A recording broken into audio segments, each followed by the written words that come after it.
about what your sister's letting her get away with. You have a chip on your shoulder about being defensive about your daughter because you do feel ownership in it all. And I haven't heard one person look at me and say, Dr. Phil, what can we do to ensure that this 9-week-old baby has a chance at success in this life? Nobody has asked me anything. What you've done is gotten out here and yell and scream and not listen. And I've learned across time that that means we're headed for serious trouble if something doesn't happen to change it. And I'm just curious if anybody is interested in changing it. You want to say something? Go right ahead. I'm interested in changing it, but also I'm a new mother. I am not perfect, and I'm still learning. And I'm young, and I'm doing it without the child's father. So I am still learning, and it's a lot harder because I'm a single parent. And I'm young. I'm just like, okay, look, no one's talking to you. Seriously, you can wait. Okay, so obviously, like, I want to, I love my child. I love him. Like, it's hard sometimes, but yeah, I will do anything for my child. I will. I will do anything for him. How do you, listen, I can't even imagine being 17 and having a baby. Seriously, it's got to be hard +2. I can't even imagine. What do you say to yourself when you go missing for 2 or 3 days? Well, no one's talking to you. Do you not get it? Yeah. He's letting me talk, not you. Yeah. You can wait your turn. Yeah. Go ahead. Like I want to hear you this. can walk off the stage, right? Yeah. Go walk off the stage. No, I'm not going to walk off the stage. Let's hear it. Let's hear it, Tiny Hear Dog. what she's got to say, because I know things go I feel like it hurts. Okay, look, shut up. I can't take any more. Okay? It doesn't get better. So I made a mistake. The really angry one is the aunt, and the milder, mousier one is the mother. So it doesn't get any better. But can you see how she's so defensive? But you disappear for 2 or 3 days. Later they say, well, why do you leave your baby with them? Well, because they're really good with the baby. She doesn't pay any rent, pays no money. Maybe she's getting her GED and that's it, maybe. So honestly, people really don't understand the words, I love you. We can have strong emotional feelings of attraction to somebody. Doesn't mean it's actually love. Love is something that's more long-term. But sometimes people do think, I'll say I love you because being in love, well, right now, it's you till I find somebody else. I love you. I love your body as long as you're not pregnant or old. I love you as long as you give me what I want. And when that stops, you're history. I love you until somebody else better comes along, which could be in a minute. I love you. I love your bling, your popularity, your fame, your clothes, your cool gear, lots of money. And this goes on both sides. You can see women are not always the victim. A lot of guys, it's kind of sad. Or how about if I love you, I love your sense of humor. I love your personality. I love your dreams. I love you for your kindness, your generosity. You're always doing volunteer work over at the shelter. Optimism. I love you enough to sacrifice my desires to do what's best for you. Now that's pretty mature. Us adults who are single, look for that kind of person. It's really hard to find because they did not start when they're young. I love you, but I know both of us are too young to make a lifelong commitment, so let's enjoy each other's company and not do something we both might regret. Don't you love that? It's just amazing. It's just amazing. So now we're going to listen. I won't play the whole thing, but Karina at War, when she was 16, she wrote, and her mother helped produce this song. It's amazing. So Karina's going to be singing 16 at War. I want you to be thinking, what is she at war with? What's going on here? She's really good with her singing. You can understand most of the words.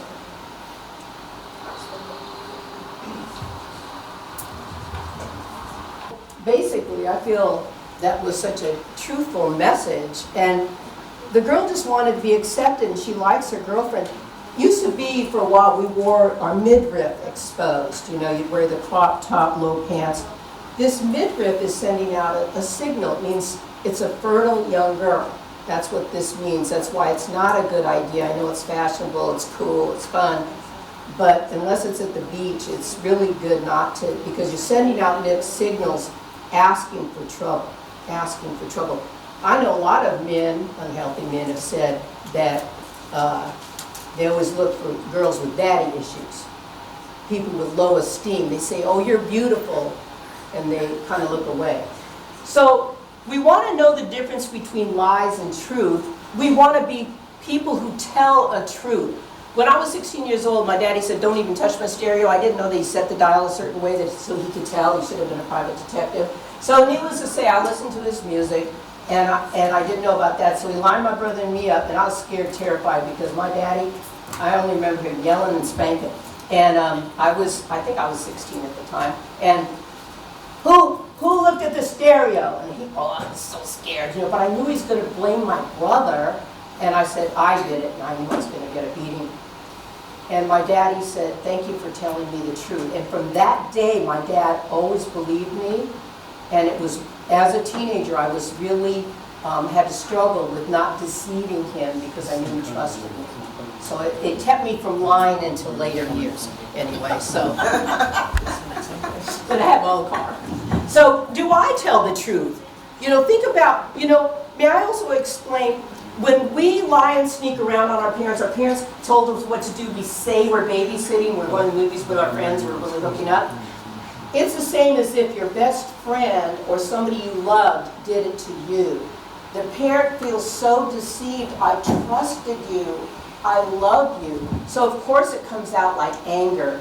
So we have to really think always about the other side of the story. Do I say things what I don't really mean just to get what I want? You learn to become a player or a playerette.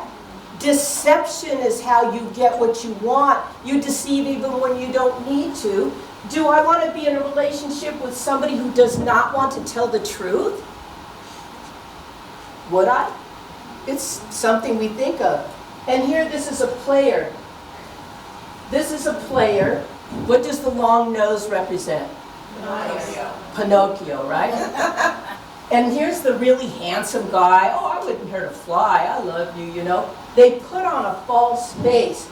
But after getting what they want, because that's why they use the false face, they move on to the next target. It is a target. Because that is where they get their adrenaline rush. That is their drug, to play people out. It's the hunt is more important than the kill. Even Tiger Woods, when he cheated numerous times on his gorgeous wife, his biggest thrill was all the other rich guys getting together to discuss how they almost got caught. That was even more exciting than talking about the sex. So it's just something to be aware of. I had a guy in Bayonne High School. Miss Linda, sometimes I'm thinking about that person day and night, but once we kick it, I'm ready to move on. He was disgusted with himself, but it was such strong feelings, and then he expressed it in that way, it wasn't good for either one of them. So we're going to talk about the 5 traps used by traffickers. These are human traffickers, often with children. It's very common, it's very dangerous, even worse in other countries, but now. So there's going to be a short video. This former prosecutor, she's going to tell us the 5 traps. It's about 4 minutes. Are things that everybody should know about how these criminals operate. Mary David is a former prosecutor and UN advisor. She joins us this morning with the 5 common traps used by human traffickers. Good morning to you. Thanks for being here. Good morning. Thanks for having me. So the first trap is something so simple, and maybe you wouldn't even think to begin here. What should we know about human traffickers' approach to women and girls by telling them that they're beautiful? Traffickers often tell women and girls that they're beautiful, and what they do is they will actually scope out places where women and girls will often hang out. They will go to malls, school playgrounds, and the movie theater, and they'll approach these potential victims and tell them, you're beautiful, and see how they respond. If the woman or girl responds with a lot of confidence and seems unfazed, they move on. if she seems uncomfortable with the compliment, if she looks down and can't make eye contact, or if she says, no, I'm not beautiful, then they know that this is someone who they then can manipulate and use as a potential victim. Another trap you talk about is the false offers of job opportunities. Yes. Traffickers are increasingly using social media to target women and girls with job opportunities by sending them messages on their photos or sending them direct messages saying, we can find you an opportunity in television, film, and dance. And they will often even get these women and girls into a small music video or get them a job at a nightclub. And while it may start out as seemingly professional and seemingly just dance, it often escalates into commercial sexual exploitation. This next trap is especially sinister. Human traffickers stepping in as a parental figure. Is that to establish trust and then they go from there? Yes, that's exactly what happens. Traffickers will actually spend months scoping out a potential victim, and they will determine what their social habits are, who their support networks are, whether they have close relationships with their family members. If they don't, this is someone that they will then, it's called grooming, and they will buy them things like sneakers. They will take them to get their hair and their makeup done, to get their nails done, and create this bond and fill in a gap that often a family member, like a mother or a father, would often fill. And this is a void that children are so often hungry for. And so to be recognized in that way, it makes it so much easier for them to then establish loyalty and trust to this trafficker, who then completely uses it to manipulate them. With so many people using online methods to sort of find companionships, a boyfriend, a girlfriend, you say that some of these traffickers pose as a potential boyfriend. Absolutely. Increasingly, social media apps like WhatsApp, Snapchat, and Instagram are being used by traffickers to send out messages to women and girls that seem harmless at first. They'll just tell them that they're beautiful. They will just strike up conversations with them. And over time, it's easy for someone to feel like they know this person, even though they really don't know them at all. They're just hiding behind a screen, and it's a stranger. But by establishing this contact through social media, which then can ramp up to phone calls, and then finally an in-person meeting, they already feel like they have this connection and they have a relationship with this person.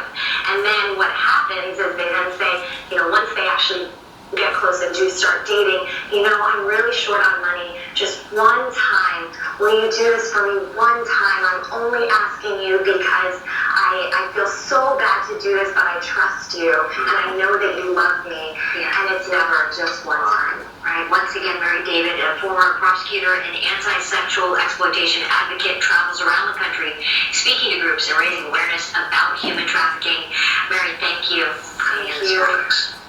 It is very typical for a young person, this happens to boys too, where they say, well, I'd never fall for that.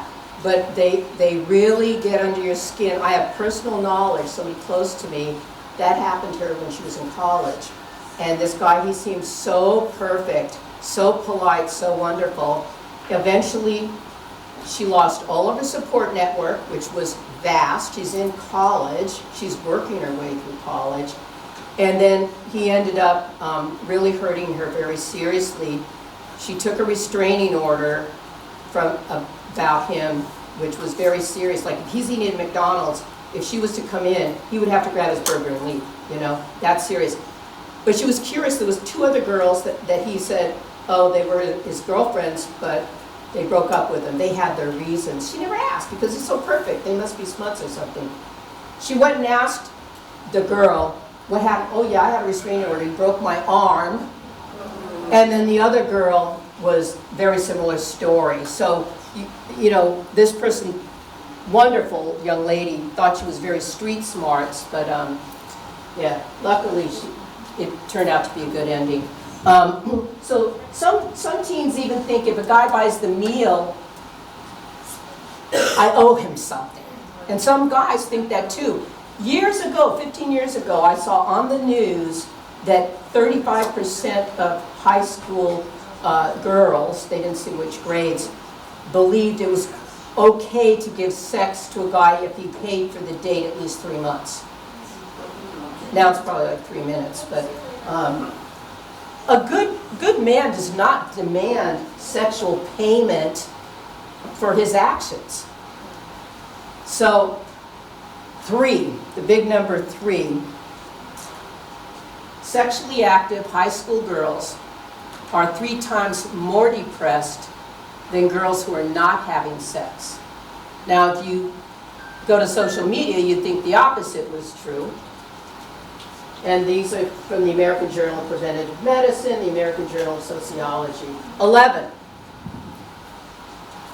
High school girls with more than one sex partner are 11 times more depressed than the girls not having sex. And also you've got to put in the mix, when they get depressed, they're going to do drugs and things like this too.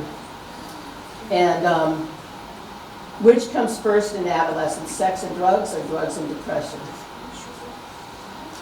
1 in every 2 sexually active teen afterwards felt used, guilty, or regretful, whether it was sexual intercourse or oral sex. So what is oral sex? Mouth to genitals, right? I don't have any real little babies today. So some things, you know, as a mother, I don't like talking about, like when I would talk in the 6th grade, and we separated the boys from the girls, and I'd say, gentlemen, how many of you have friends who look at porn? Well, when 85% of those little hands go up, it says, we need to talk. We need to talk. So usually what I find in most school settings is we're straightening out misinformation. So this is like the movie Titanic. You see the little iceberg, I can maneuver around it, it's not a big deal, you know. So teen sex is oftentimes also acting out of issues. They may have been sexually abused, often by a relative or somebody close to them. Low self-esteem. They think, well, when I fit in with the other kids, I'll be cool too. They have poor relationships, thinking they'll be more, be more respected, like as if that makes you a mature adult. A big problem is they lack a vision for their goals or their future. And if they do, they don't understand, until we speak to them, about how you may have the goals and thinking of the future today, but if you engage in these other high-risk behaviors that put you at risk, you may have to sacrifice them. Now, these are very serious issues. We have counselors in schools who have confidentiality laws. If they feel they can't talk to their parent, they need to talk to a responsible adult. That's why when I went to the schools, I would research each of the guidance counselors who I knew would have the same values as the parents. And unless they're trying to commit suicide or hurt somebody else. Does sex solve even one of these? How about for adults? Would this solve our problems or make us worse? Worse. Yeah.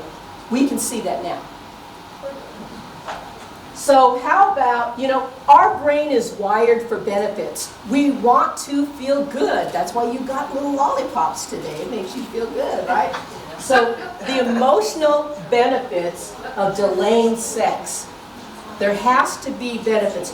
Can anybody name me just one benefit, of delaying sex, ideally till marriage, after college, but marriage? Yes, dear. I agree with that. I was living in a relationship for a year and a half, and I had no part in that because I set boundaries. Say that part again. I set boundaries. Yes. I feel like it's important to wait because I think that's like a really big decision, and I feel like when you're getting married to somebody, it's like you're giving them that gift, I guess. You're getting what? You're giving them that gift, and then you won't regret it when you guys break up. The gift that's never been unwrapped by anybody. It's a gift to keep on giving too. And you don't have to worry about STDs, other babies, things like this. And it's very profound what she's saying, setting boundaries, because sometimes we want to step. But because I made this promise to myself and I let it be known, and if they can't live up to that, if they're trying to make you lose your boundaries, if you were married to them, they'd be doing it with somebody else. It's kind of the track record, so very wise. You have no worry about pregnancy and STDs. You know, you haven't had sex with this guy, you tell him you're pregnant, he says, well, it ain't mine, that's for sure.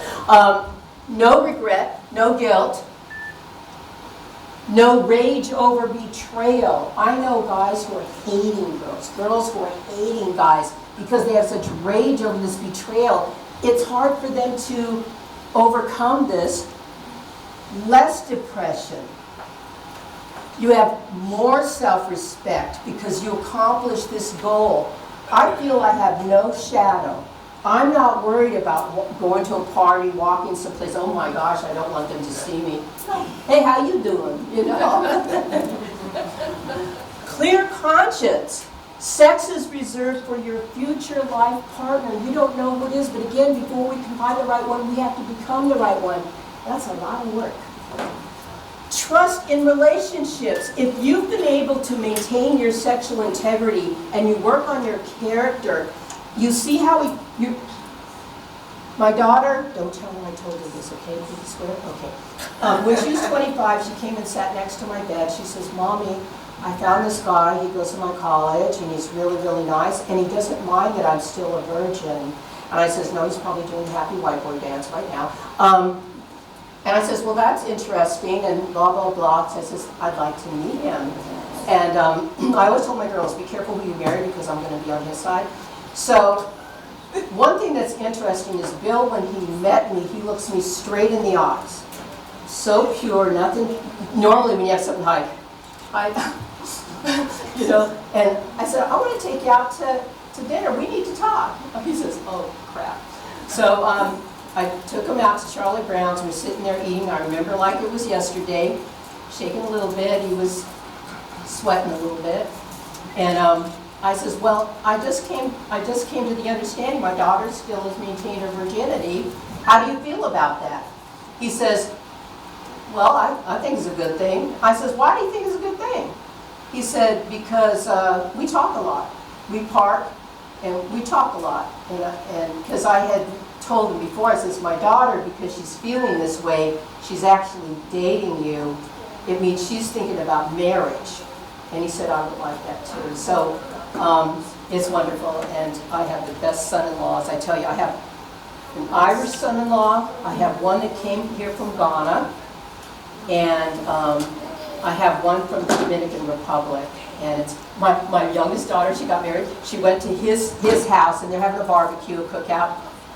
And they thought, oh, we'll see what this gringer can do. You know, says, what? Louise, why don't you show her the bachata, how to do the bachata? You know? So my daughter was a professional Spanish dancer. She went to all the Spanish bars. And she was swimming that booty all over the place. And they did it on video, and they're screaming and yelling. It was so much fun. So your relationships are not ruined. Sometimes you might even break up, but because you didn't have sex, you can revisit that relationship again. And you can focus on your personal growth. Because when you're in a relationship, an intimate relationship, it's all time. You spend more time together than married couples do. You want to do something and they don't want to allow. It can be kind of weird. So 5-star sexuality is, why settle for just one or two, you know, like just, you know, like a sexual relationship? Okay, the sex is good right now. 5-star sexuality is very different and starts when we're young. Mental, what are your ideas, your plans, your dreams? The emotional, your feelings, happiness, how you express them with each other. Do they like you meeting their family? I know some women, they said, I've been dating this man for 2 years. I still don't know his relatives and we live in the same town. Your friends, how do they act in social environments? My husband, he took me to have meals and visit with many of his friends. He has tons of friends. He was an EMT for 25 years in the Patterson area. And I thought he's taking me to all his friends to vet me. I think I was right. The morality, having similar beliefs and values. Sometimes it's too late. People are married or they're made babies together and you don't have the same values. So it's important to discuss these things. Does it take time to learn these things? Yes. Yeah, many of us still learning. Then based on this, then you have the physical feeling of attraction, love, and uniting together, creating a child after you've made a public promise. So is love just feelings? Strong, I used to always think strong emotional attraction or feelings was love. Not necessarily, especially when you don't really know anybody. It's natural for all of us want to find somebody we can spend time with. It's natural, but there is a lot of confusion about what it actually means to love somebody. So, let me do me a favor.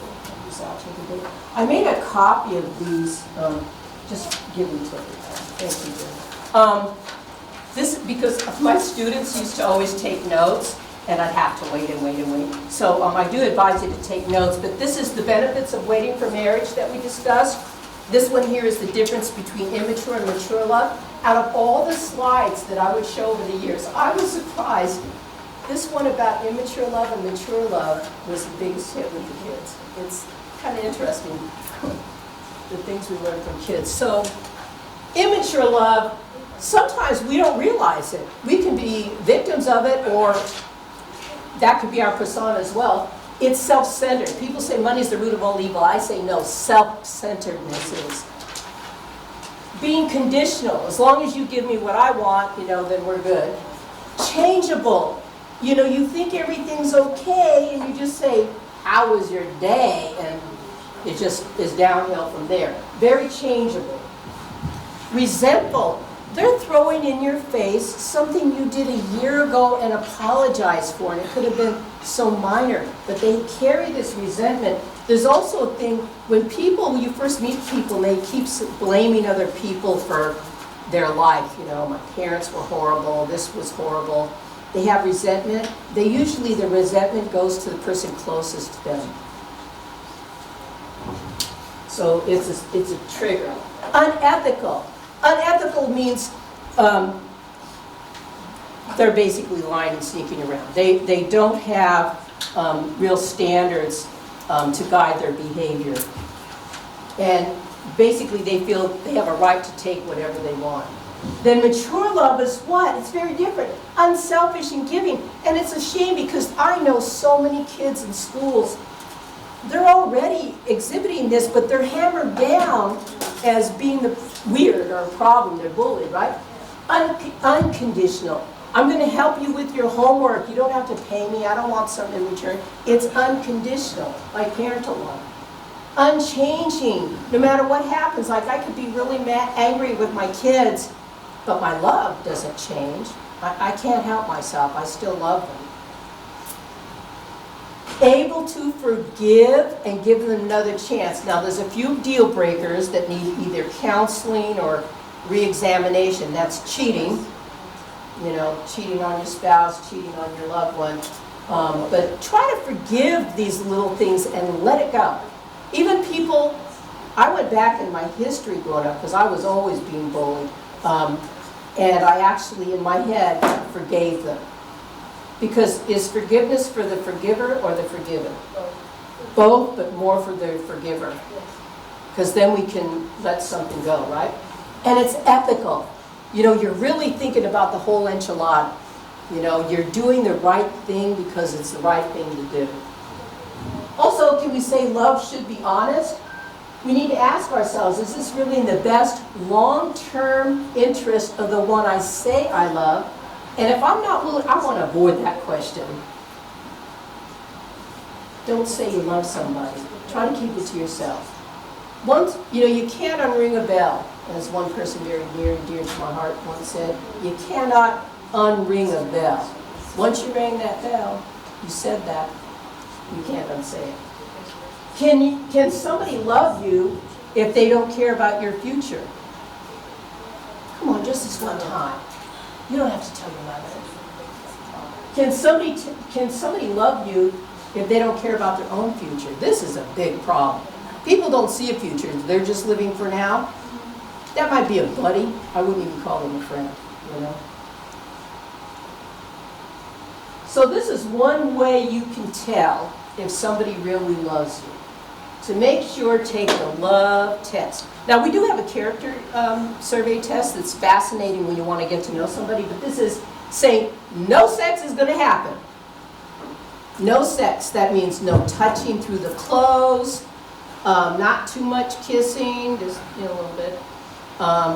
No sex is going to happen, no way, no how. That means I'm not going to be alone with you. I'm not going to be in those romantic situations.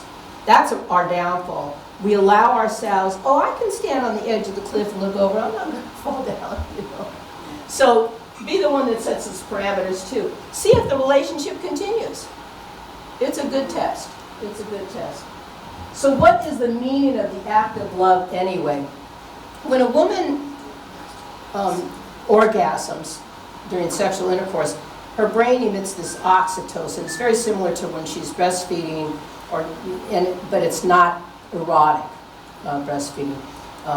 Then men, when they orgasm, they emit vasopressin. Well, these are strong bonding agents. So whatever we look at while we're orgasming and we have those hormones, we get bonded to. Unfortunately, some people are bonding to pornography. They're bonding to a lot of different other things. So it's very important that we understand. You may think, oh, I'm just having fun. It really annoys me, college kids. This is what they call sexual intercourse. We're just having fun. We're just talking. This mother said, yeah, my daughter's 9 months pregnant. She was just talking to a boy. So it's important to understand this is a very powerful act. So real love is committed. If not, should we act like we are? People will say, well, we're going to get married someday. Really? Well, someday just sometimes never comes. Aren't you kind of taking something that doesn't belong to you? That person actually belongs to another person. Maybe. Most likely. I remember growing up, shacking up, cohabitation was on the rise. And so was divorces, because people were saying, oh man, everybody's having free sex, I want some of that. And then they just had more divorces. I met so many young people under the age of 30 already been divorced 3 times. 3 times. How do you know if somebody's committed? Well, marriage has existed all over the world. Africa, Egypt, Japan, Austria, India. Their marriage ceremonies, I think, are 3 weeks long, something like that. So marriage has existed all over the world and proven to be really a good setting for children to grow up in. So our friend was talking about boundaries, fences and boundaries. Why do we have fences and boundaries? To protect something important and valuable. We have these $1 million racehorses. My kids used to go to daycare. Needed a fence, the mailbox. How about our skin? Is that a boundary? If you had no skin, would that be a problem? Yeah, a big problem, right? So it's to protect something private or valuable.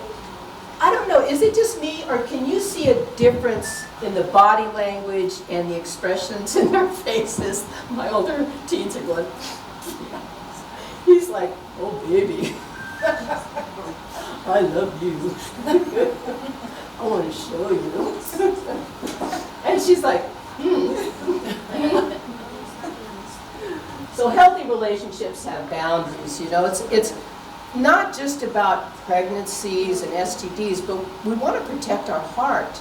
If somebody's really pushing us to do something we don't feel comfortable with doing, I had this one boy, because safe sex was the only relationship and sex education kids were getting at the time.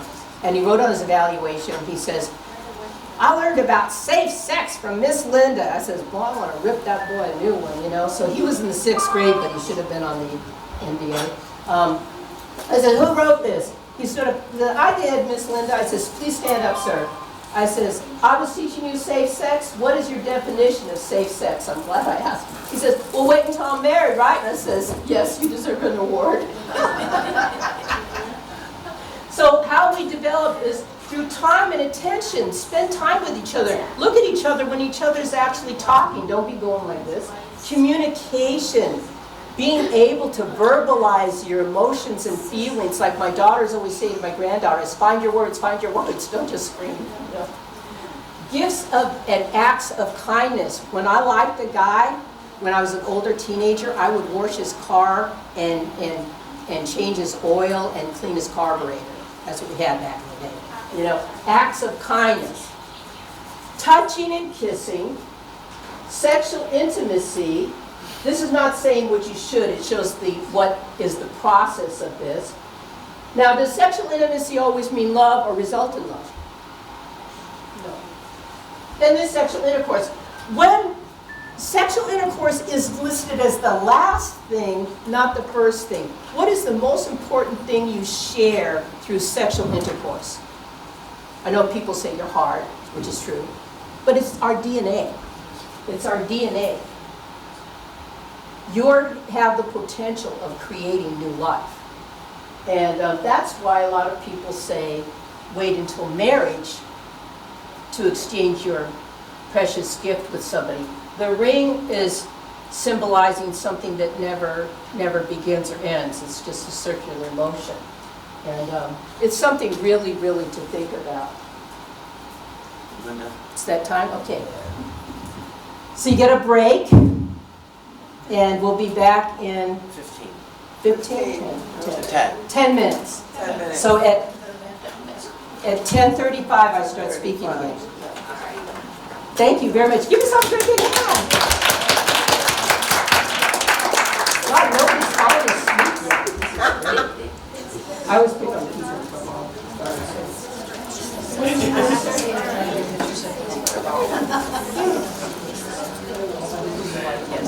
Yes. Is this a voice?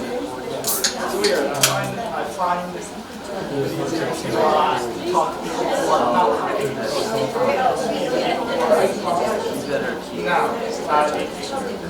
I speak to as long as I have pulse. Senior citizens. no, it's another fine. It's easier to actually make Let's go straight, you'll see the sign. It's on the right hand side.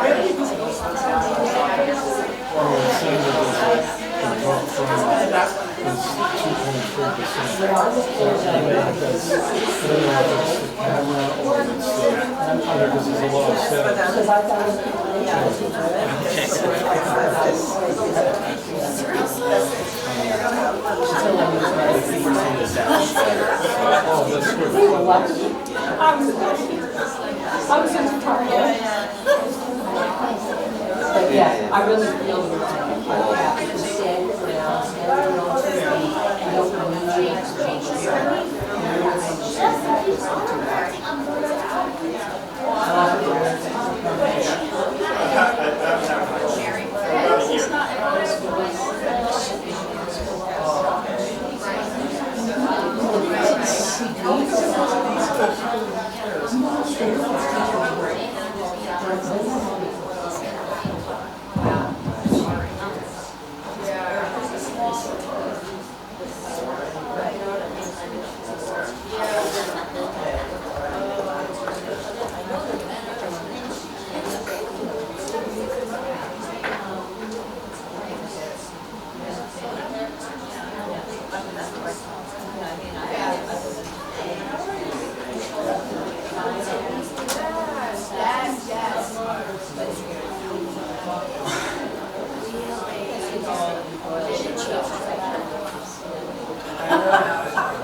Really?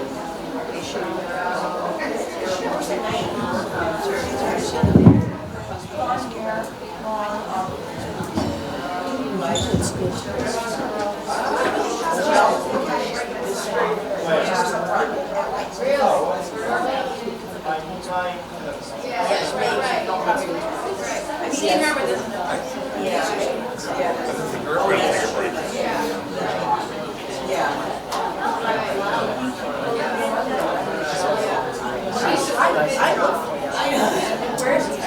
Where's Paris? Running down the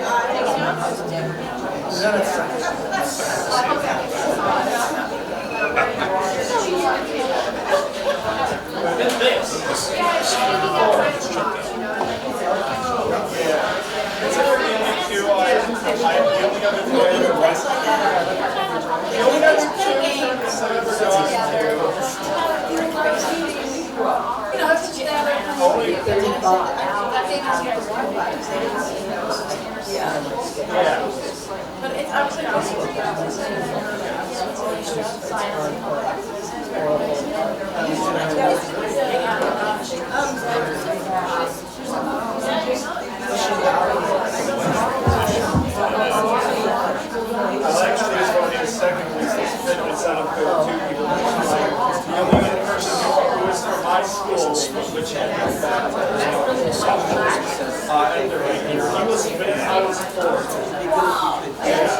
well, the reason he was responsible because we call each other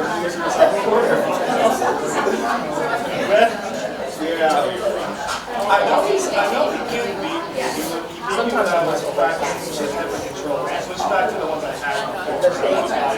That's not why I beat him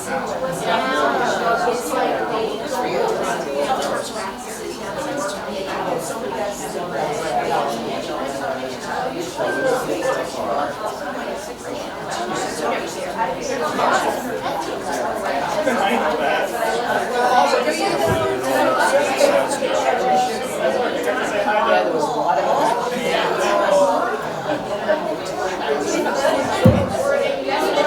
I asked him before I did.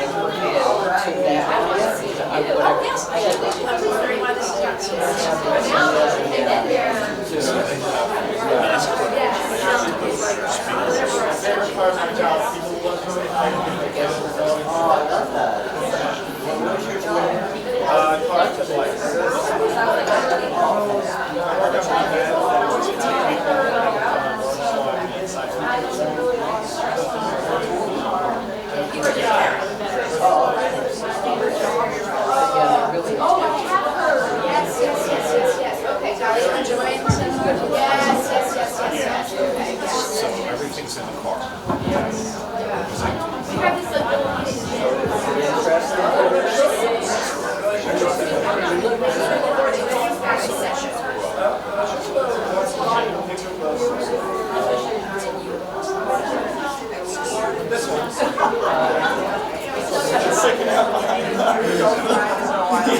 That's how you face sticking out behind the wheel. They only have one.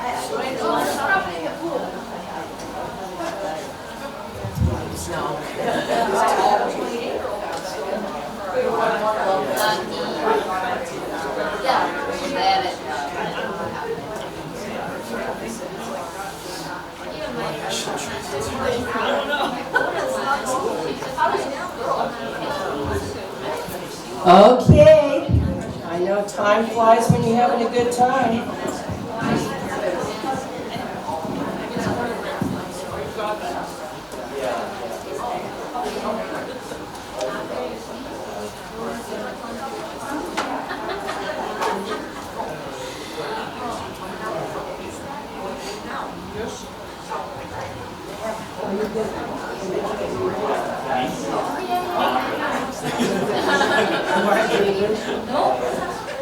I'm going to ask you to read this about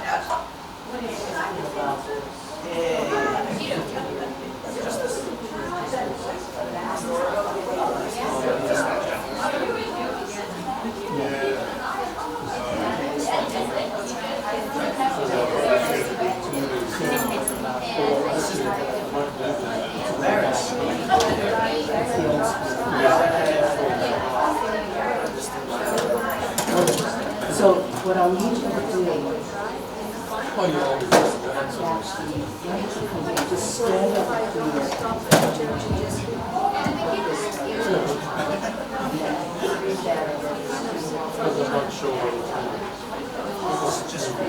just that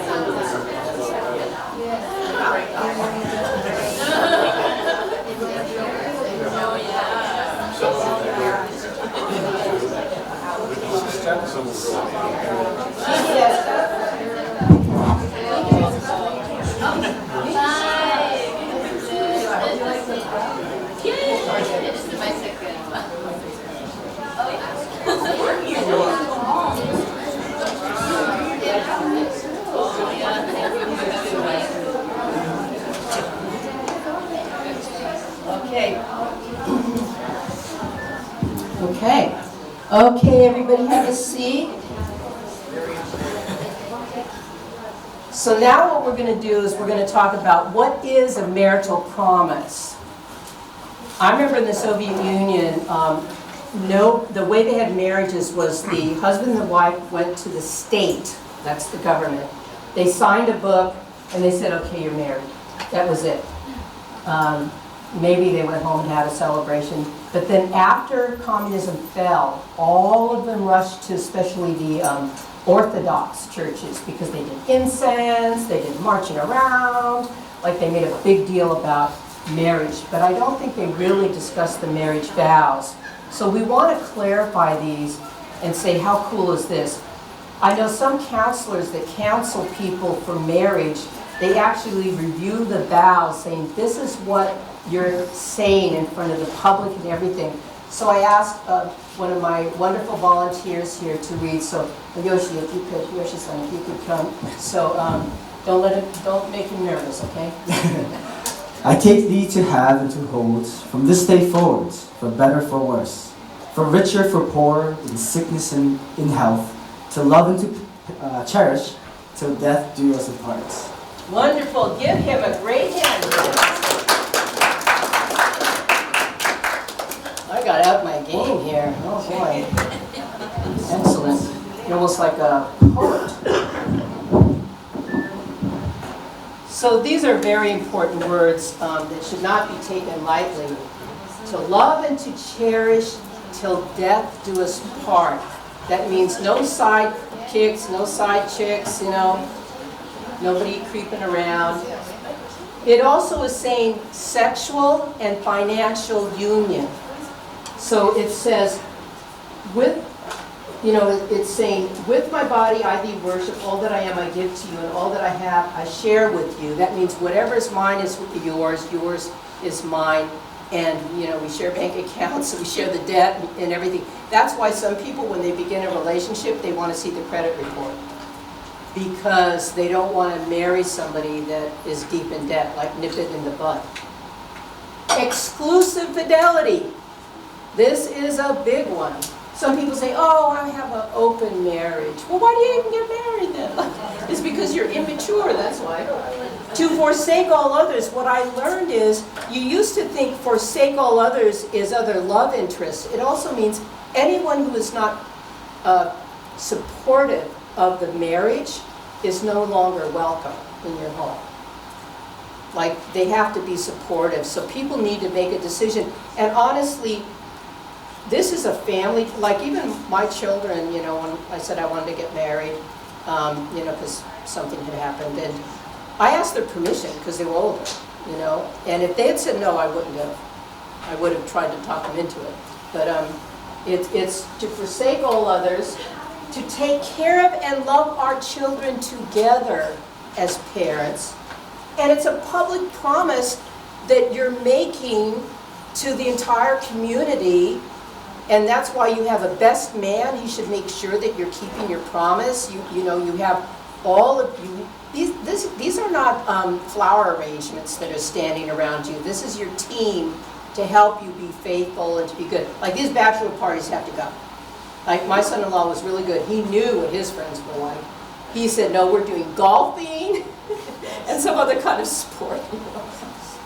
So it's something really to think about. I mean, just think, if people really took wedding vows so seriously, like Sometimes the guy is fainting at the altar because it hits him. Wow, this is really it, you know? Oops. Okay.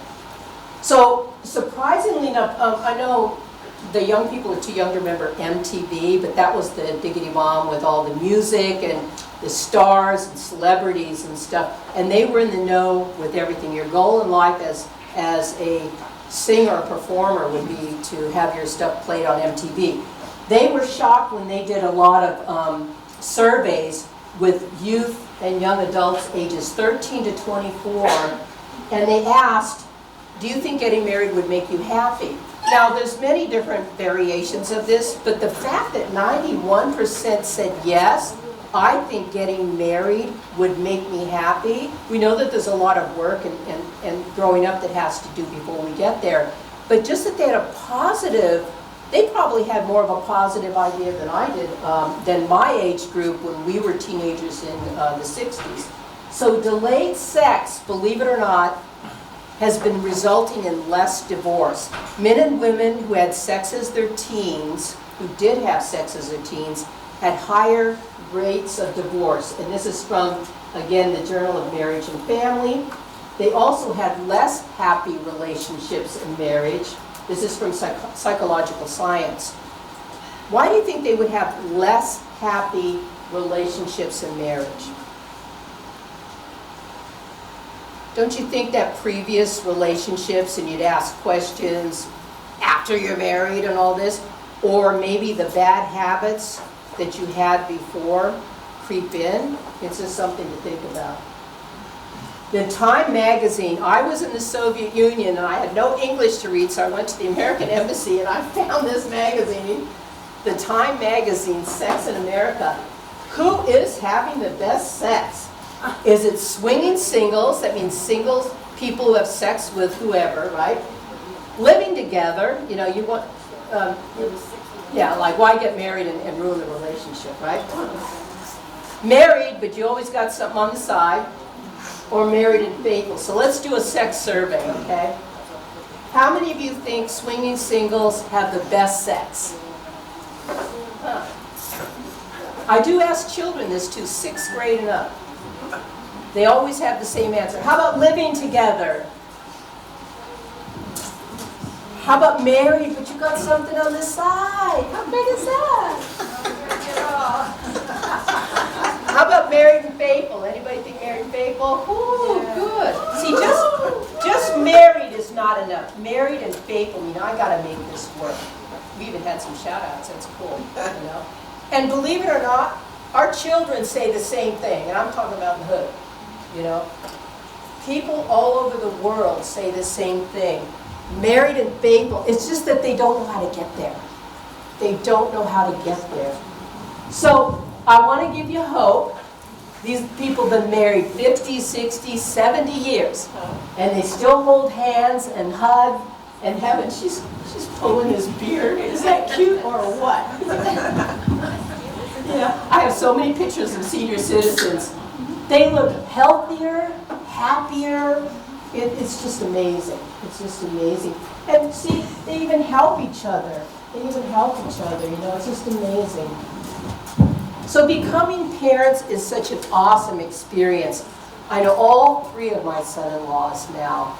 It's their first real relationship with babies and children, have been with their own. And they are ideal men, I'm telling you. Let's give it up to fathers. Yeah, you know, they're the providers and protectors, you know, and they're so important, so important. So it's really almost impossible to put into words, you know, that kind of an experience. How they encourage the father to be present during labor, when the baby's coming out, all of these things. It's really amazing. But is becoming a parent also an awesome responsibility? Yeah, you have to make things work. I remember when my kids were small, I felt I got a big bump in pay when I got them out of Pampers. But, you know, I had to work, you know, 4 and 5 jobs, 6 and 7 days a week, just to make ends meet, you know, not even to buy a house or anything. So what I'd like you to do now is inside your folder, you have a book that looks like this. I do this student workbook with adults. I do this student workbook usually 6th grade and up. So we want to turn to activity 5. This is a fascinating book. I did have one guy at a rehab center, he was a drug court client, and he says, because he was arguing with me about pot, he says, "Yo, Miss Linda, you don't understand, I smoke pot, I feel so focused." I said, "Yeah, you're 38 years old, what have you ever accomplished in life?" The room became very quiet. So I don't really have time to do this as a class, but could you read in a loud voice? What advice would you give? Yeah, just Many students express a desire to have a family someday. Imagine you do have a child. What advice would you give to that child when he or she becomes a teenager? Write a letter to your future child be open when he or she reaches the teen years. Give advice regarding the area of love. Louder. Louder. It's the only time when I've been told to be louder. It's been the You opposite. can be loud in my class. Yes. You can start with gifts. Give advice regarding the area of love, relationships, and sexuality. What are dangers to avoid? What kind of activities or relationships would you advise your child to seek out? Give them a great big hand. That's bravery. That's bravery. So we have had the most interesting letters. You're writing to your future child what you hope their dreams, and ask what are the, it's like a sandwich, right? You want to give the bread, sweet words, "I'm so proud of you," yada, yada, yada, and then, "Don't do this," and then give it some more bread, more sweet words. Our young people, I don't even want to say children, because my children are almost 40s now, but they need support and words of advice. Sometimes they think, well, they know what I love them. Look, I fixed dinner for them tonight. But they need support. "Wow, you did so good in school. Wow, I'm so impressed. Oh, your game is getting so much better in soccer and everything, So these kind of things. So parents, this is great when you have your winter break, summer break, spring break, to develop communication skills with your kids. Do these workbooks. This is what I did when I felt my kids kind of slipping away. Do the workbooks with them, because it stimulates conversation and it helps you to steer your children and find out what's happening in school with other kids. Don't always worry just about them, because also then you'll know, are they picking good friends and stuff. So strongly advise this. Now I'm going to play a brief part of this this beat. This is Beanie Siegel. And I know the last time I heard about him, he was in prison, but he is an amazing performer, an amazing artist. And he expresses, in this it's called Where You Been? And he's talking about his father, raising, how he was raised with fatherless brothers and sisters and thrown out of the house and everything. And it talks about his pain. So I'm just going to play a little bit just so you can get a feeling of what this kind of, family life. So basically, he's saying, we're going to have a talk. And he's saying, it's about time we have a father to son. Sit down, let me tell you about your fatherless sons, how they grew to be men and father their sons, father their daughters. You left a fatherless daughter, like his sister, right? I never followed your orders. You make me sick. How are you going to leave these memories in the back of my mind? I can see it clear as day, you smacking my mom. I remember the day you showed me that gap, that 9. You put it in my palm. I was young and you said it would be mine. It's probably like 8 years old, right? You turned me out. That's the reason I hit the block, the reason I hit them cops, reason I started hitting shots, reason I started getting lipped and drinking syrup and skipping court. So he goes on about this like, I just want to cry. Because I feel like Beanie, I wish I could have been there for you, And that's what our program is. We're throwing a lifeline to kids so they can help themselves, and they can hang out with healthier people. We don't, because the men are not married to their mothers, they don't give a healthy message, and they keep repeating what was repeated to them, you know, and it's kind of sad, not kind of sad, it's very sad, and you can just feel his pain, and Jay-Z helped him out with this, and like they say, steel sharpens steel, you know, these are both men of steel, so it's fascinating, and I know Merchants of Cools is a DVD that this man made, I think in Los Angeles, and there was this long line, blocks long, of young artists wanting to see producers. And this guy was interviewing these guys. He says, why don't you make something with a healthy message, you know, instead of killing Robbie? And he says, try there, but, you know, there's no paper there, no money. Nobody wants to buy healthy rap. He says, well, spit some rhymes for me. And the guy spit them, like, just came up with them on the street. And he said, dog, that's amazing. But nobody wants to pay for it. So we want to try to turn that around. So men who are having sex and making babies, they may think they can skip town, but we have the DNA now. And support enforcement can garnish, take away half your wages. You don't send them a check, they take the money out right then. I had a teacher in one of my schools that said, oh, thank goodness, my daughter's turning 25 this year because he had to pay child support and a college education. Now he's in a healthy relationship, you know, and has other children to take care of. So it's still his child. He knows that. But he says, I'm glad they're 20. Because still, New Jersey, he had to pay till the age of 25. College and support. They can take away your driver's license, which totally makes no sense to me. Cost you a student loan. You can lose your student loan. Send you to jail. Talk about dashing your goals and dreams. And they can send you to jail if you're not paying. You do have to pay, you have to find some way to pay. And then if you no longer have a good relationship with your mother, but their mother, but you do love your children, you may not be able to see your own son and daughter. She can make it very difficult for you. She kind of rules the roost unless she's a real basket case. So it's something to think about. Even if a girl promises, don't worry, if I get pregnant, I'll just have an abortion. She may have different feelings when she feels that baby in there. How many of you want to grow up and live your life in poverty? Well, at least I know you're listening. What's poverty? We think poverty is because I don't have the best iPhone, I don't have the best this or that. Poverty is, Daddy, I'm hungry. Shut up, son, so am I. That is poverty, you know? So, to avoid poverty, let's read this out together. It's graduate from high school. Okay, to avoid poverty, graduate from high school and get a full-time job and wait until 21 and married before having children. People who did not follow these rules, 74% ended up in poverty. I saw this in my own college. I saw the stats. Poverty. Way out here in the bar graph, dropping out of high school, being a single parent. And everything else was here. So it's just amazing.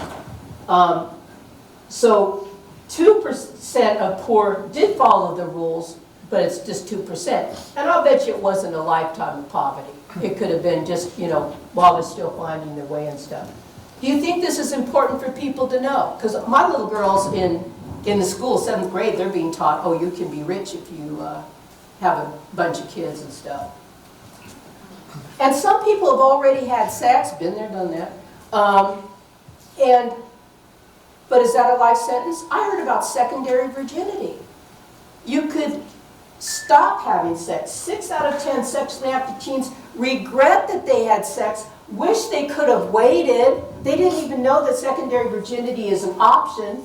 85% of teens believe sex should only occur in a long-term relationship. Are you hearing this on TikTok? No. WhatsApp, anything like that? No, you're not, because they don't want you to know about that. So, I know when I was kind of sick and tired of being sick and tired. And like I told one of my friends, people want to know the rules. Just ask Linda, she's broken them all. I was kind of one of those people. And so I said, okay, 1 year, no drugs, no drinking, and no sex. Thought I might die. But, you know, not a week, not a month. I go hardcore. 1 year. And everybody else was like little bunny rabbits around us. So, Newport Beach, San Clemente, that's where it was. And I started having the best relationships I ever had. Now we're told boys, I'm not having sex with you. I want to, but I'm not going to do that. I'm not going to touch that. And men wanted to be with me for the first time in my life, and I wasn't hitting with them, you know. It was so cool. And because I didn't die, and I kept it up, you know, so it was really good, really good. Interesting experience, let me tell you. Also, I feel I found out who I was as a person. Right. I had more of a strong feeling who I am as a person. And I am a product of the product, believe me, because I have had very tough challenges. And sometimes, you know, sometimes when I'm feeling religion, you know, and this really helped me a lot. Did you know that most teenagers in America are virgins? How many think that's true? How many think that's false? It can't be. I don't know any. How many of you think most teenagers in America are virgins? How many of you think they're not? 6 out of 10 teenagers have never had sex. Believe me, in these anonymous surveys, you believe what you can't believe what you get. But meaning it's so astounding what you get. Because I've even done personal surveys with kids and stuff. Sometimes when we do surveys, we'll ask the same question 3 or 4 times, you know. But they have not had sex. And I had this handsome Latino guy, 16 years old, buff, so nice, and he's helping me with my equipment. And he says, "Yo, Miss Linda, I'm still a virgin." I said, "Dog, you should be proud of that." And he says, "Not in this school." That was Snyder. And isn't it a shame that, and when our program is done, they're proud of it. They're telling people, "I'm still a virgin." And people give them high fives for that. So we should not be ashamed of that. So now turn to activity 1 in that same book. Again, you don't have time to do it, but this is fascinating. Sorry for all the, I don't know how to make this not run well. Hang on a second. Just put it on the shirt. You're going to give me my 5 minutes? Oh, that, I can go till 12, right? 5 to 12? Till 12. This is fascinating. So the LoveSmarts program, different types of relationships are discussed. To clarify these issues for yourself, in the left column, where it says you're first attracted, I want to get to know that person better. Write 5 things you first notice about somebody you're attracted to. Now, not just for yourself, because I think a lot of people in this room have high ethics, that's why you're here. Like, what is it that you think people your age notice that makes them say, "Let me go in there for a closer look," you know, especially when you're on the beach, right? In the middle column, write things you look for in a boyfriend or girlfriend that you strongly care about. You're infatuated. That's the strong emotional feelings. Feels like love to adults too, don't be ashamed, but it's really infatuation. And so what are qualities, you know, you might say funny, tells a lot of jokes, you know, ditches school a lot.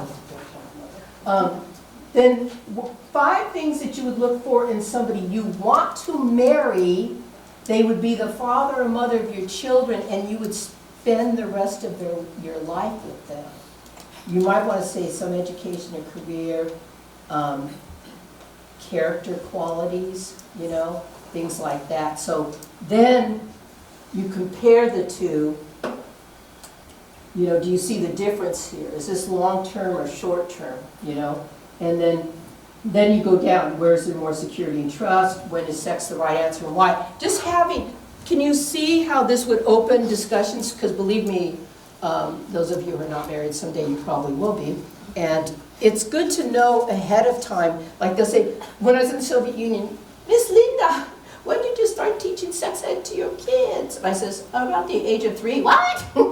Because they got inundated with condoms. "Oh, they make us talk about these things." I don't want to talk about these things. I don't talk to them about that. How to be a good person, you know? Are you telling the truth, you know? Are you doing well in school? Are you following instructions? You know, things like this. It's very interesting. So what we say, because there's a lot of things going on nowadays, gay or straight, you should wait. And I say this publicly. The gay kids, the trans kids, this is even 10 years ago, 15 years ago. They come up and hug and kiss me. Why? Because I'm saying, who are you as a person? Who are you as a person? This means everybody. We're all in this together. We are all in this together. We are human beings. And this is not a time to make big decisions. And sex is a big decision. What I've seen with a lot of these issues, they're pushing kids to have sex, gay or straight. You're not having sex? What's wrong with you? I had this girl, she's working at the Burger King near the Holland Tunnel in Jersey City. She said, Miss Linda, I don't have any kids.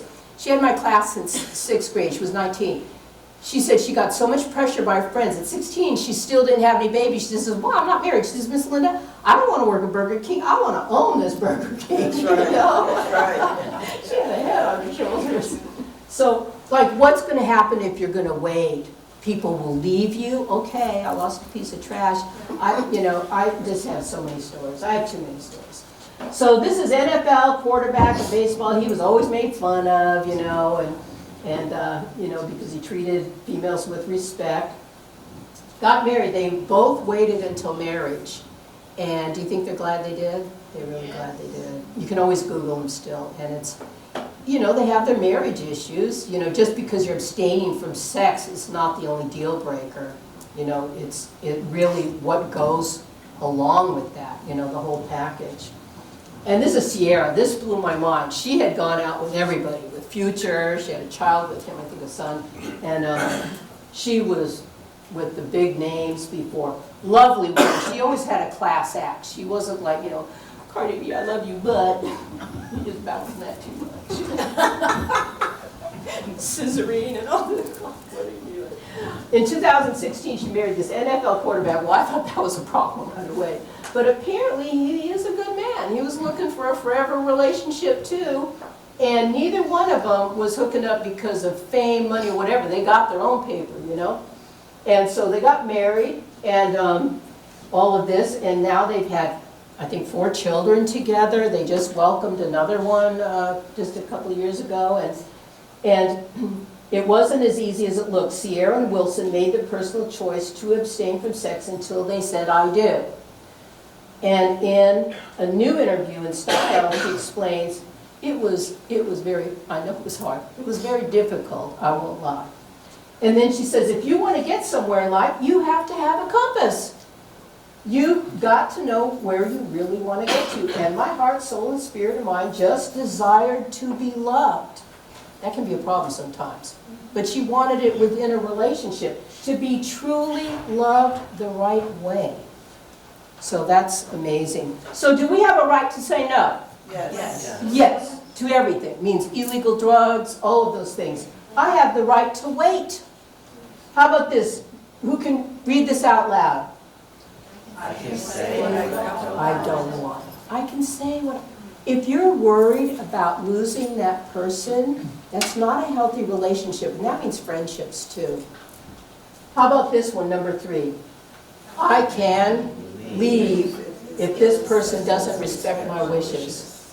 That's why we want to lay everything in the beginning before we get so emotionally bonded with somebody. Lay it out right away.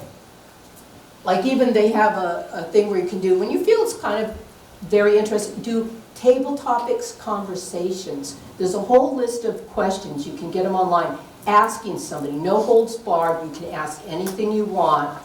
And go to coffee or something, someplace very neutral, not in your bedroom. And ask questions and talk. And I guarantee you, you're going to want to do it again. It is one of the best ways to actually get to know somebody. So the 4 I cans. We should not be just saying no to everything, right? I can stick with my choice to wait. I can stay away from situations that might lead to sex. What are some situations that might lead to sex? Being alone anywhere with somebody you're attracted to. All the adults are going, yeah, I can remember their names. I can say no if we were kissing and sexual things started to happen. That revert to number 2, shouldn't be there. And I'm sorry, because I would be the worst offender back in the day with that. No, I wanted to be in the bad place where it might happen. So I can say no. Because one thing leads to another. And when your emotions are involved, you don't realize you hardly know this person. Or I can stop seeing that person if I was pressured to have sex. I can stop seeing this. It's difficult, we know, but this is a good time to practice. While your brain is developing, you're developing good habits, it will be easier for you when you grow up. You know, like kids would say, but Miss Linda, you gotta learn from your mistakes. I says, the wise person will learn from the mistakes of other people. I don't need to drive drunk into a tree to know that's not a good idea. Delayed dating is a good choice. I'm telling you, the biggest impact I feel our program has had on our young men. They have been given permission to be real men. It takes a real man to say no to the shorty, no to this, no to everything. It's tough. And I said, be careful what you look at, because one thing leads to another. I said, if you gotta look at the breasts, look when they're walking away, don't let them see you looking. You know, because it's natural, but what you look at, all behavior begins with thinking.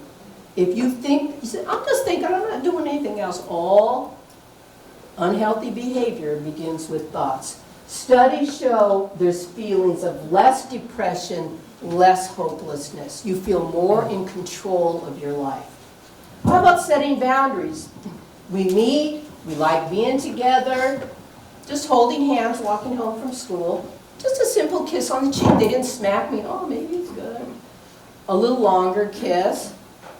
And then there's a deep open mouth kiss with the exchange of saliva. I make everything icky, right?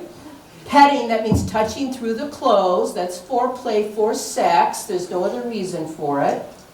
And then it leads to sexual intercourse. Now, I know the research shows he's aroused with the deep open mouth kiss. I'm sorry, he's aroused. And whichever direction it's facing, that's the direction he goes. So, and then with girls, she's aroused, which different levels of arousal, but I would say definitely petting is a big deal. That's a big boundary to go over. And sometimes I know girls allow that to occur, not just because they want to feel good, but they want to show this person they're special. But then there's always wanting more, because a person with values would not allow that. I'm sorry, guys have a brain too, you know. So, I can't remember everything else. Did I cover that one good enough? Setting the boundary. Yeah, so we want to set the boundaries ahead of time before this occurs. And I know this sounds like, boy, this is no fun, and that's the point, because people call sex having fun. Do you want men having sex, having fun with your daughter? Probably not. So most people, even adults, don't understand this. They really think they can go just this far and call it quits, and it's not happening. And dating older guys, I know a lot of times I've been told by guys that their friends and older adult men will say, look for the girls with daddy issues. Girls who have no self-esteem or low self-esteem, because they want that older guy, like the trafficker saying with the parental position, So they want the older guy because they think this person's going to protect me, take care of me, they give me little things, they got me a cell phone, whatever, Older guys appear to be more mature, experienced, and more independent in resources. If they were mature, would they mess with another man's daughter? If they were mature? No, they just see you as, it's a hunt. But they have higher rates of STDs. Why? Because they're having multiple sex partners. And there's higher rates of STDs amongst teen girls than teen boys their age, indicating these teen girls were infected by older, more experienced male partners. Do condoms really protect you? No. No. Does a condom protect your heart? No. And that's what they don't tell you in health ed in the schools. And this is from the Center for Disease Control.gov. Teen girls dating older guys are more likely to get pregnant. Why? Time for me to get real here, because he'll say, baby, I love you. I don't have nothing. I don't have the package. I don't have HIV. Let me just put it in a few times. I'll pull it out. You know what little boys say to me? I should tell you. I went away. They say, my pull-out game is strong. My pull-out game is strong. Does he have the emotional maturity to be a father for my grandchildren? I don't think so. This is 6th graders. they even old enough to know what that means? Yes! They do. Yeah! That's why I feel more free in a way when I'm with them, because you just get in the mud and roll around with them for a while, because they got a lot of straightening out to do, and they're really just happy. They're not saying, I had one boy, he was a hot mess. In his evaluation, he said, Miss Linda, you're ruining my sex life, get out of town. I go, far out, that's cool, dude. He was the only one, by the way. So, dating boundaries activity, 6. So in our thing, again, and honestly, dating, the original intent of dating was there's somebody, 2 families have met and they're thinking about marriage. Because otherwise, do group activities with a lot of friends. You know, get to know people in a real way. But, you know, getting to know somebody through dating, and so it naturally occurred after high school. So imagine you're dating somebody, with having sex always or usually lead to increased commitment and trust. They think it does, because they have no frame of reference. So you go through here, and again, I find it best if I'm doing it with my children. I always speak not directly my child. I'll ask, what do you think? But it's usually within what's happening in your school or friends. Then I see what kind of pressure and what degree, you know, they're facing. So it's really, and they're going to ask you, well, what did you do when you were our age? I'll ask them, you want me to be honest or not honest, you know? Did you learn from my mistakes? You might go, la, la, la, I don't want to know. I remember these magazines. I think they still have them in the grocery store, right? You're only valuable if you're sexy. I mean, does Kim Kardashian have any original body parts? She wears a corset when she sleeps to suck in her waistline. I think she probably had 2 ribs removed too. I don't know how she breathes. I don't know how she breathes. Everybody's doing it, if not you're a nerd. Sex appeal, money, popularity, fame. Still a virgin, what's wrong with you? Real men have lots of sex partners, if not you're a punk and a nerd. Now how can a young man has many sex partners, then decide when he's mature, get married, be faithful to one person? Right. Sorry. You know, they wonder why there's so much cheating. Marriage is not the problem. It's the marriage prep, everything that led up to it. So, do these kind of magazines, movies, pornography, does it show the reality of mature love? No. There's no mature love there. But if people don't even know what mature love is, they say, oh, that's so sexy, right? 5-dimensional love, remember we talked about the mental, the emotional. Does it show the consequences when those people died of AIDS, like those porn stars and everything? Are they really happy? No, they're a hot mess. I have never seen anybody that lived that kind of lifestyle that ended up being happy. Like I'm almost 80 years old. When I was in my drug rehab program, this one guy said, because I knew he was a coke fiend, right? And he says, oh, Miss Linda, guess how old I am? I was trying to be kind and said mid-50s. He was 38. Wow. And that was an awakening for, I was trying to be kind because, you know, they worry so much about don't do illegal drugs, don't smoke cigarettes, don't abuse alcohol. You can be good like her. And why? Because of the money. You know, the money. You don't get paid to do good things. Even, you'll look, there's a lot of people saying good things out there, and you'll never see them. Because they're not allowed on internet shows or anything. Do these people care about you? No, they can always find another one. Now they're going younger and younger. If you even look at all the celebrities, everybody is dressing like a little girl, like a young teenage girl. So there's a lot of things going on right now that's no bueno. So rebellion, is it, you know, we kind of always admire rebels, you know, my age group, you know, rebels, you know. But that was like racing cars and stuff like this. Or is it just another brand that they can market to you? Yeah, it's just another brand so you can get your money. And where rebellion is just another product and we marketed and sold right back to you. And this was a Frontline documentary, Merchants of Cool. I've got that DVD, old school, I know. But he's also got pbs.org, frontline/shows/cool. Very, very good, excellent show. And scissors. Ask yourself, what is this artist saying about these important issues of life and sex? Google the lyrics, please. And I never knocked my kids' music, whatever they listened to, because it was always teachable moments for me. I didn't say, turn it up, you know. I studied it. I studied it. Is it intelligent? And if it's not, at least throw it out, at least in your mind. You know, our mind is a playground for bad behaviors, and they tend to blossom and grow. You know, so just kick it at the root. You know, kick it out. Replace it with positive things. So what would you want to give your future child? Surely not the AIDS virus, right? What would you want to give them? You know what I think is best? Two parents who love that child and are loving that child together, creating a stable home and environment, not ending up like Beanie Siegel. He knows what he should have had. He's trying to correct that, you know, but will he ever get rid of that pain? I don't think so.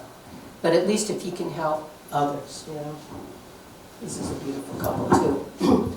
The gift of two married parents who love their child together. So, yeah, that's the best gift. Dr. Panzer, who's this? It's my youngest son. That's his youngest son. Daddy, I want to kiss you now. Is that Ricky? Ricky Jr., yeah. Yeah.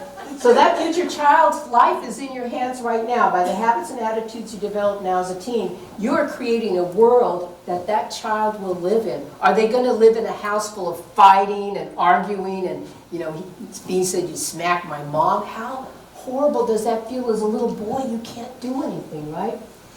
So these are amazing club leaders that we had, I think mostly in New York, and they said, we've made the LoveSmart Pledge. I always worried about him because he looked like R. Kelly, but I had personal conversations. That young man has his head on straight. It's amazing. And before he says, I'm not dating, I'm focusing on my school and college, but before I even go out with a girl, basically he interviews her. She has to pass a test. So they made the LoveSmart Pledge. Pledges delay 27 months longer. So, okay, maybe they didn't make it to the altar, but just think, instead of being a little kid with a baby, you know, you waited, you know, maybe you can reduce your partner or something else, but at least they waited 27 months. Maybe they could, you know, mature during that time.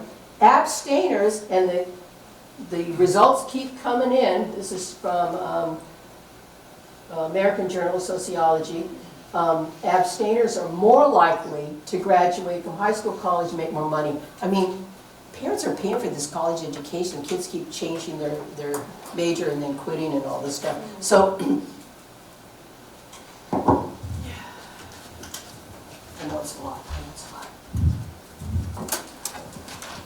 So usually, like, we do this like the kids see me 40 minutes a day or something for 100 weeks. Oh, thank you, darling. Thank you. And so you have a lot to digest, you know, but also we have the lovesmarts.org website that has so much content and information, and there's always a place where you can write to us. My kid is asking me this, my mom is asking me this, you know, so. So, could you come here for a second? She has the most beautiful name. Her name's Lyric. Really cute. So, this is called the LoveSmarts Pledge. So it says, we choose true freedom. So do you mind reading this?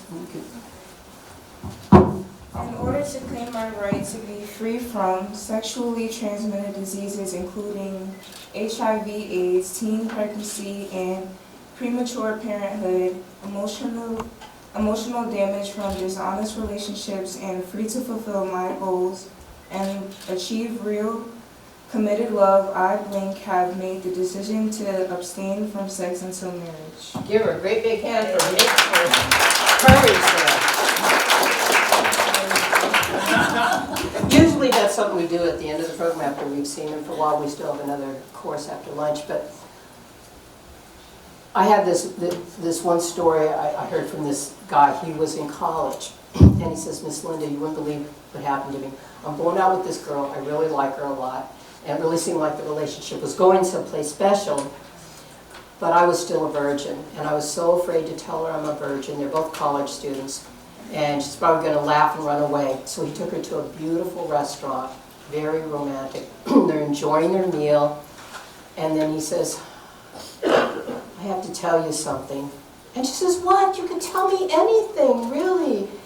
And he said, I couldn't. He says, he opened his wallet, and he took out his pledge card. And he says, I'm still a virgin. She digs in the bottom of her purse, and this wrinkly piece, she brings out her pledge card. So am I! I wouldn't have believed it if you had told me that. So cute and adorable. So you never know, right? My values and started to form my own identity from the age of 10. And I didn't think that was possible. So. Okay. So this is Brittany Marsh. She's from Jersey City. She's an amazing young lady. At age 12, she told me that she was determined, her goal in life was to have sex by the age of 14. She says, I was a little hood rat. And then she met Miss Julie, and who's with our program, and she became a product of the product. And so instead of having babies, she went to college, and she wanted to be a forensic scientist, and then I think a doctor, and I don't know. It's just amazing, her life. So just randomly, she was princess, preteen princess, right? So she's got a crown.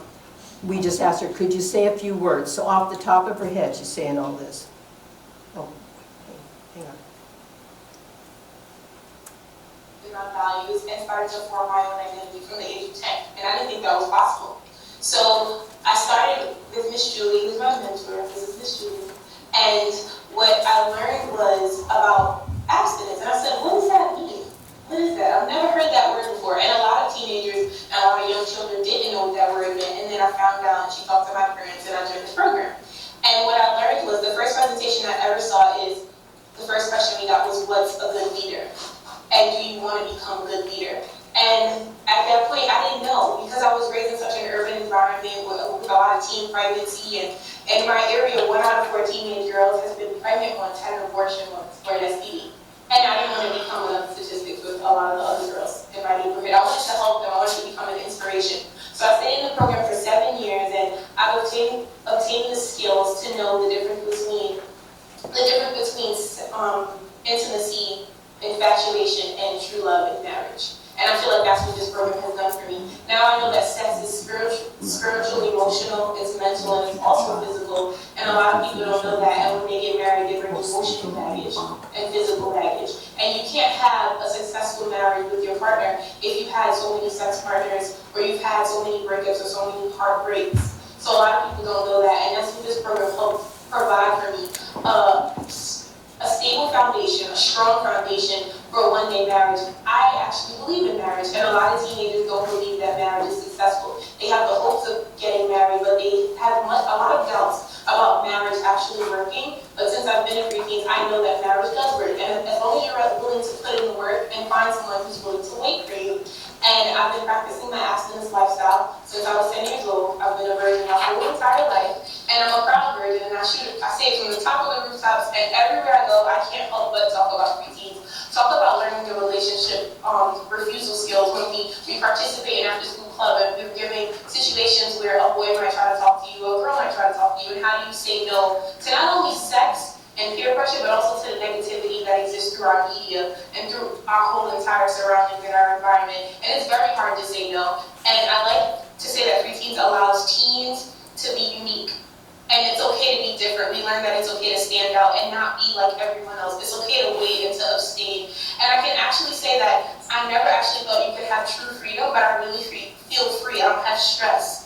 I don't have to worry about that time of the month not coming. I don't have to worry about anything like that. I don't have to worry about teen pregnancy. I'm a cheerleader for an urban city school where pregnancy rates are really, really high. Someone's always pregnant. Lincoln High School in Jersey City, New Jersey. But I went to McNair High School, and a lot of the girls are very depressed, and a lot of the guys are very depressed. If sex was so great, why are you so depressed? Because at our young age, our brain doesn't fully develop until we're 25 years old. So how can you handle sex, school, feedback about not only school but your extracurricular activities. How can you handle all of that and juggle sex in between there? And I think it's impossible. And they're depressed. They come to me for advice. I felt like I was Dr. Phil for like a good minute. On my cheerleading squad, because they confided in me and they asked me, how are you a virgin? And I've even gotten the comment, you don't look like a virgin. What the heck does a virgin look like? Somebody tell me. I've never heard you don't look like a virgin. I guess people assume virgins are nerds. Honestly, I am a nerd. And I feel like academically this program helped me improve. And Dr. Parental even will show you a statistic that shows teens that are abstaining have better success rates of graduating from high school and going on to college. And I'm going to college with a 96 GPA from graduating from high school in the honors program and on full scholarship. So I've worked really hard for that. And I want to thank Dr. Parental, I want to thank Ms. Julie and Ms. Linda and everyone that helped me accomplish what I've accomplished. I plan to continue my abstinence lifestyle. I hope you guys encourage your children and all of the teens that you mentor to abstain from sex until marriage, because it is a life-changing experience and it's a part of my identity, and I'm going to part of it. So thank you. And again, that was with no warning, so she's amazing. So this is what we already read, the little declaration. Sometimes it's good to make a promise to yourself, involve your family, and you carry the card with you, you look at it once in a while. What I was really happy about is there was one school that I had a lot of difficulty in, and it was because it was snooty. It was a snooty school. And those were the ones that came and said, I want to give these to my friends. Can you give me a dozen more? And I said, girl, of course. But, because, birds of a feather flock together and, get your forces together. So what we're going to do is basically, because this is the end, so you are a gift to yourself, so give yourself a great hand. So because we have a few minutes, which I'm so impressed about, can we turn to activity 5? This is really helped a lot of kids see things more clearly. So, even adults can do this too. It's kind of interesting. But so when you're thinking about, you're married and you have a child, and now the child is becoming a teenager. Hopefully before they become a teenager, you give them this letter, I'd say 11 or 12. The way the world is these days. So you want to write a letter to your future child that they will open when they start their teen years or when you think it's necessary. So give advice in the area of love, relationships, and sexuality, but also what are dangers to avoid. I think we found the emotional ones in our next program after lunch. I hope you have a good lunch and it digests well, because we will be talking about physical consequences, but I think a lot of people have a little idea. So what kind of activities and relationships would you want them to seek out? Sports. All my granddaughters are doing sports, even fishing. And, what kind of things, what are dangers to avoid, what would you want them to seek out? And you always have to sign it, love mom, I'll love you forever, dad, something like that, right? So go ahead and we'll take about 10 minutes. Write a letter to your future child. If you don't have a name for it, you can always say, dear future son or dear future daughter. On your mark, and say go.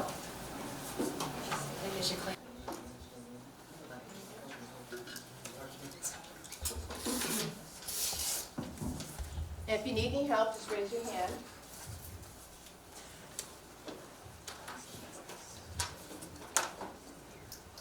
Anybody need a pen? We need some pens.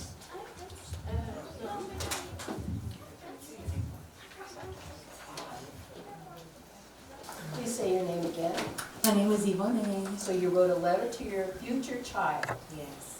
Okay, so I did it on my phone because I type a little faster than I write. So I said to my future child, by this time you will be in high school, likely a sophomore or junior. You'll have made friends and lost them. You'll have started to discover your dreams and plans for the future. Maybe you have loved and perhaps lost that love, but perhaps not. You'll have your insecurities and your talents. However, don't let your insecurities prevent you from realizing your talents and dreams. You can do anything if you set your mind to it. Sorry. Just a heads up, high school is going to be hard, if it isn't already. People will be unkind, you will be absolutely exhausted. The coursework won't always seem relevant or significant, and it's okay. This happens to everyone. I struggled mentally, physically, and emotionally, but I managed to work my way through the hard times. I survived high school and made it to college. You can do it too. College is going to be awesome. By the way, if you're anything like me, you'll love it. Your friends will come and go. Mine did for sure. I had so many of them, too many, and some, they were more like acquaintances, really. And then things changed. I lost mostly all of them. It hurt, but I learned that it's life, and people you have for a season is not always meant to continue your journey with you. Everything happens for a reason. Remember that. Take every lesson as a blessing. Please remember that no matter what your appearance is like, you are beautiful. Keep your sense of self-confidence. Don't let others put you down. If your appearance or voice or fashion style or anything is different than of others, then so be it. It'll make you stand out. Don't stick to the status quo. Be unique. Be unapologetically you. And yeah.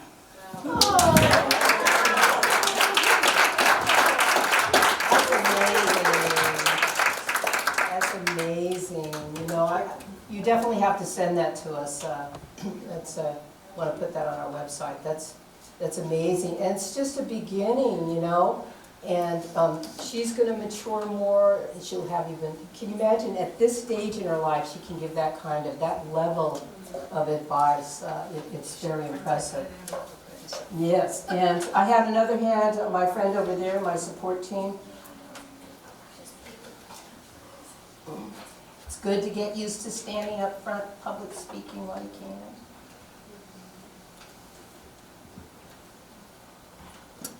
So tell us your name. Ava. Okay. Oh, sorry. Go ahead. Okay. I said, dear my future child, I said, love means a lot of things. It's a feeling of feeling secure and safe. I said, once you become a teen, you search everywhere for it because you see people around you get into relationships and you want to know what it's like. Sometimes you fall in love with the person you thought they were, especially in your teen years because you don't have the best judgment. When I would talk to my kid about when you see the red flags, leave, because then you'll get like trapped. I will also talk to her about what it's like to be in an abusive relationship because of experience. When you're in your first relationship, I would want her to talk to me about anything, any thoughts or feelings she has, and don't keep secrets because I feel like I'll be a good mom.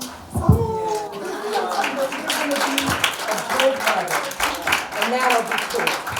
You know, that's it. Is there anybody else who really wants to share? Because we have time for another activity. Those were way beyond what I was expecting, so that's great. Dr. Panzer, what number? Number 6. Number 6, okay. This is a great one. I'm sorry. This is a great one. This is called dating boundaries. What do we mean by dating boundaries? What's dating boundaries? So you set your limits where you will go, where the other person will be allowed to go, and we do that in the beginning. So for activity number 6, imagine you were dating somebody. You can see this is beyond ages, right? Would having sex always or even usually lead to increased love, commitment, and trust? Would it make the relationship better or worse? You can answer that. Now, the most important ones we want you to work on are, what are the dating situations where it might be difficult to stop the progression to sex? We covered it lightly. What are dating situations where you actually could you want boundaries, but you don't want them so high that nobody can jump over them, right? What are dating situations where you could get to know somebody, but limit the likelihood of having sex? So on your mark, get set, go. Okay, who's ready to read? What are some kind of dangerous dating situations where it'd be difficult to stop the progression of sex? Parking. Woo! Girl, that's all we ever had. You're trapped. Yeah. It's always in a isolated place, pretty much, right? Yeah, and those strong feelings that are fake can really get going. Yes. could be a major distraction. Yeah, like what's a dating situation where it'd be difficult to stop the To progression? stop, yeah, it would be like a major distraction and you wouldn't have the capacity to be able to see the next step because Yeah. you're already so involved. Yes, in the exactly. process. Yes, your brain is just flooded with all of those emotions and hormones and things. When they say, oh, those kids, they got raging hormones, I want to tell you, adults have raging hormones too. Raging hormones is not the problem, you know. So it's making healthy choices is the relief. So then what are this is the positive thing. This is, we should fill the whole book with this. What are dating situations where you could get to know somebody but limit the likelihood of having sex? What would be some healthy, yes dear? Fun activities. Fun activities like what? There you go, I think sex is fun. Outside, so like bowling. Public Public. places. They won't be doing it in the bowling alley, right? No. Yes, yes, very good. Public, yes. You could go on like hikes and stuff. Go on hikes. Group hikes are really. Yeah, group hikes. Group hikes. Yeah, I've been there, done that, seen that. Anyway, yes, Roseanne. So if you choose different scenarios to talk about situations, so it's easier, you don't have to be so personal, but you can pick a scenario and create a situation where both of the couple can have an input. Exactly. In a situation where you guys could actually talk and share things rather than just sharing that emotion and kind of experience and stuff like that too. You know, it's really, and I don't mean to downbeat guys, but a lot of times when guys are having early sexual activity, it's not about the girl, it's about pleasing his friends, and it's about also getting props for it, and it's practice. Do you want other men practicing on your daughter? Maybe not, you know, so it's good to think of it in those terms. So what are other positive places, activities or whatever, what you could do? See, this is, come on, we have a brain freeze going on here. We need to, yeah. I just want to add to what you just said. Yes. It's also conquest and dominance. You're absolutely Very right. often. On both sides. Yes. Yeah. For the girls too. They use their body like a weapon of mass destruction, you know, to attract. It's like bait, you know. And they're trying to hook somebody and they have no intention of spending their life with them. Yeah, it's both sides. Always remember that. Yes. I think the best thing is to have activities with good friends that, you know, so your friends are meeting each other and you can see how that person's interacting with, or with family is best, you know. Family is right, best? Right from the beginning, because then you can know what that person really is like with other people, with their family members and also with See how they act with your family and friends. If they're shy or not even shy, but it's almost like they have something to hide, you know? Yeah. Like, you know, it's very interesting. Yeah, how do they, because they're part of the deal, right? If it leads to, that's why dating, when it's more in the context of trying to lead towards marriage, first of all, we're going to make healthy choices. You know, do you want to tell your children about this? Maybe not. You know, so you're going to be a little more responsible. And having the parents there, that's what was so nice with Luis. Everything's about family. You know, so when he showed up with the daughter, who also, I didn't mention, speaks fluent Spanish, so she knows what everybody's saying about her. It was very interesting. So she was endeared to everybody. It was kind of cool. And yeah, it's lovely. I'm even learning to speak Twi, which is Uganda language. Can I say, you know, sit down. Atu, give me a hug. Yeah, it's grandma. Okay, it's But yeah, the healthy dating thing is really important because our kids are going to want to have autonomy. They want to have freedom, but they need to understand freedom comes with responsibility. And you can have the best, most well-meaning children, and if they're with the wrong crowd, they can really be. My daughter used to be designated driver when we turned 21 because she didn't drink. And her friends were luscious. And then she finally says, no, you can drive yourself. You guys take up my car. She's a germaphobe, luckily. But so she started weeding out her friends that way, you know. And even one of the bar owners told her whenever you go dance, because she'd have a glass of wine, that way nobody could buy her a drink. he said, you dance with your wine, because people could put roofies or things in it. So, you know, when people, there are healthy, you know, adults out there, it's just hard to find them these days. So just think about what are healthy. And I know, I didn't hear anybody say church. We do have to have a disclaimer. I had girls telling me horror stories about church. So just because it's church doesn't mean it's really church like you might have thought about it when you were a kid. We had Luther League when I was growing up and stuff. And you have to have like-minded people, you know, so even choose that wisely. So, yeah. So even with kids, slumber parties are not a good idea, I'll be honest with you. Something happens to kids with slumber. I found out this one girl, she was walking the street at 11:30 at night with her girlfriend. She was supposed to be in her house with a slumber party. So, you know, I try to make my house, because I did not have dating, conducive to I wanted it to be a hangout. If I had a little more money for food, it would have been better. But you know, the DVDs were great and stuff like that. So make it friendly, but you're keeping an eye on to those little, I call them the fuzzy wuzzies. They're sitting too close and stuff. Even sitting close, that creates a lot of feelings, right? Yep, it does. So it can cloud our mind. So basically that's it. We've gotten our food in the back there. Any questions? I want to give all of you a great big hand. Give yourself a hand too. So we will meet back here.